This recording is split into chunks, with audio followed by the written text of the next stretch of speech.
दोस्तों स्वागत है आपका टू जेड अकाउंटिंग स्कूल में। आज की इस वीडियो में डिस्कस करेंगे बैलेंस शीट के पार्ट्स के बारे में। जब हम एक बैलेंस शीट बनाते हैं तो उसके साथ हमें उसके काफी पार्ट्स बनाने पड़ते हैं, तब जाके कंप्लीट बैलेंस शीट बनती है। जैसे balance sheet, profit and loss account, cash flow statement, notes, policies and audited report. इन सबको मिला के हमारी कंप्लीट बैलेंस शीट तैयार होती है। दोस्तों मैं आपको बता देता हूँ कि हमारी बैलेंस शीट के ऊपर दूसरी वीडियो है। अगर आपने हमारी अभी तक पहली वीडियो नहीं देखी तो प्लीज जाके पहली वीडियो देखिए, तब जाके आपकी ये वीडियो अच्छे से समझ में आने वाली है। दोस्तों अगर मैं बात करूँ बैलेंस शीट के पार्ट्स के बारे में, जैसे कि मैंने अभी आपको बताया कि जब भी हम बैलेंस शीट बनाते हैं तो 6 पार्ट्स को मिला के हमारी कंप्लीट बैलेंस शीट बनती है। Balance sheet, profit and loss account, cash flow statement, note to account and accounting policy and audited reports. दोस्तों अगर मैं बात करूं बैलेंस शीट की, तो बैलेंस शीट में हमारी आती है asset, liability and share holder funds. Asset हमारी दो तरह की होती है, fix asset and current asset. Liabilities में हमारी दो तरह की होती है, long term liabilities and current liabilities. And share holder funds में हम इंक्लूड करते हैं share capital and reserve and surplus. दोस्तों अगर मैं बात करूं प्रॉफिट एंड लॉस अकाउंट की, प्रॉफिट एंड लॉस अकाउंट में हम अपना रखते हैं रेवेन्यूज को एंड एक्सपेंसेस को। रेवेन्यू मींस जो भी हमने सेल किया, जो भी हमने इनकम जनरेट की, उसको हम रेवेन्यूज बोलते हैं। ऐसे हम जो उस रेवेन्यू को जनरेट करने के लिए जो हमने खर्चा किया उसको हम एक्सपेंसेस बोलते हैं।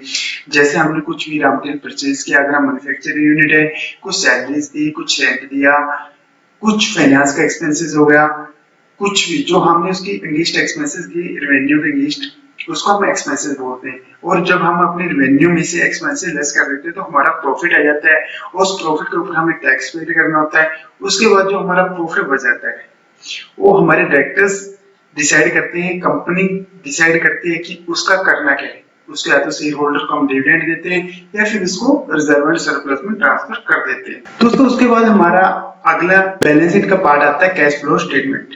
दोस्तों कैश फ्लो स्टेटमेंट को हम 3 भागों में बांट देते हैं।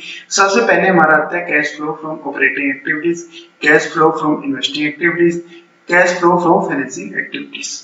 इसको हम 3 भागों में डिवाइड कर देते हैं। अगर मैं सबसे पहले पार्ट की बात करूं cash flow from operating activities के बारे में, दोस्तों cash flow from operating activities का मतलब है कि जो भी हमने पैसा कमाया पूरे साल के अंदर, मतलब जो भी हमने ऑपरेशन किया, सेल किया, उससे हमें जो प्रॉफिट बचा, उससे जो हमारा कैश जनरेट हुआ, उसको हम बोलते हैं cash flow from operating activities. तो दूसरे नंबर पे हमारा आता है cash flow from investing activities. Investing activities means कि हमने कहा जो हमने पैसा जनरेट किया वो कहाँ पे हमने इन्वेस्ट किया।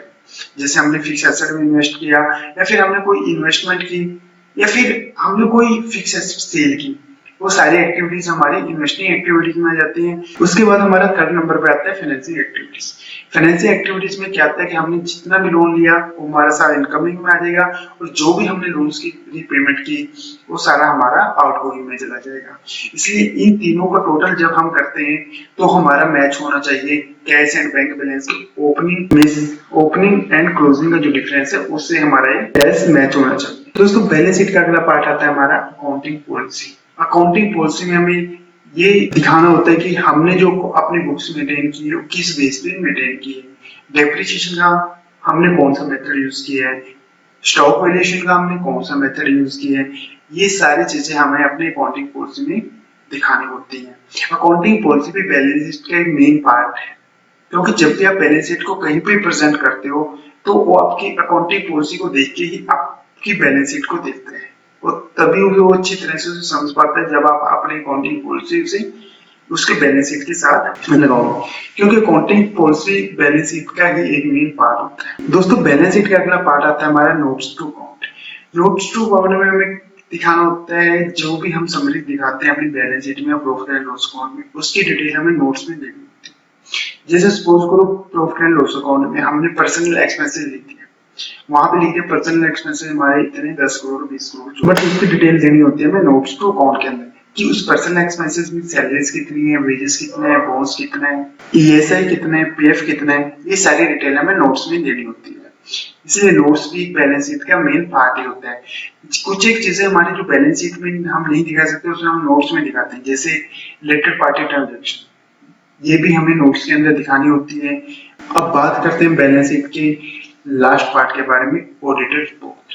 ऑडिटेड रिपोर्ट आपका चार्टर्ड अकाउंटेंट जो भी आपकी बुक्स को ऑडिट करेगा उसके द्वारा बनाई जाएगी, क्योंकि जब भी आपकी पूरी बुक्स को देखिएगा, आपकी पूरी बैलेंस शीट को देखिएगा, जो भी आपने बनाए उसके ऊपर वो अपनी व्यूज लिखेगा।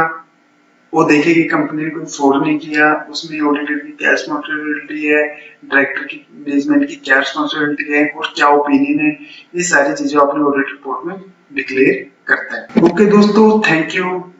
आज की वीडियो में बस इतना ही, मिलते हैं अगली वीडियो में, तब तक के लिए धन्यवाद।